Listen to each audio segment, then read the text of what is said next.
और नाज़रीन, अभी आपको हम खबर से आगाह करेंगे। वज़ीर-ए-आज़म की ज़ेर सदर इंसदाद पोलियो से मुतालिक इजलास मुनक़िद किया गया। तमाम वफाकी अकाइयों का इंसदाद पोलियो के लिए मुश्तरका कोशिशों पर इत्तेफाक किया गया। पोलियो के मुकम्मल खात्मे के लिए आहनी अज़्म का इआदा करते हैं। मज़ीद तफ़सीलात जानेंगे फ़हाद चौधरी से। फ़हाद, आगाह कीजिएगा इस इजलास से मुतालिक।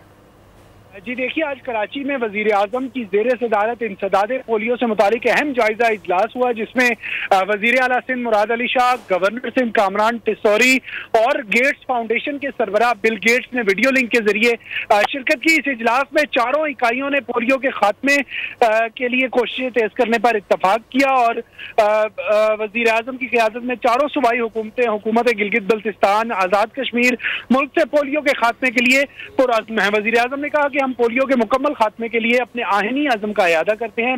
पाकिस्तान में सेहत की देखभाल के निज़ाम, खुसूसन इंसदाद पोलियो के लिए गैर मामूली मदद और ताउन पर बिल गेट्स फाउंडेशन की शुक्रगुजार है। पाकिस्तान में हर बच्चे को वैक्सीन की मुतअद्दिद खुराकें देने की हिदायत की है वज़ीर-ए-आज़म ने, और ये यकीनी बनाने की हिदायत की कि ऐसे इलाके जहाँ सिक्योरिटी के हवाले से चैलेंजेस दरपेश हैं, वहाँ हर बच्चे को पोलियो वैक्सीन की फराहमी यकीनी बनाई जाए। और ब्रीफिंग में बताया गया इस इजलास में कि हाल ही में जिला किला अब्दुल्ला और चकवाल से एक पोलियो केस रिपोर्ट हुआ है। क्वेटा और कराची डिवीजन पोलियो वायरस के फैलाव के बड़े मराकज़ हैं और इंसदाद पोलियो के हवाले से निगरानी का निज़ाम बेहतर किया गया है। जी ठीक है, फ़हाद चौधरी हमें तफसीलन आगाह कर रहे थे, आपका बहुत शुक्रिया। सब्सक्राइब करें और बेल दबाएं ताकि कोई खबर रह न जाए।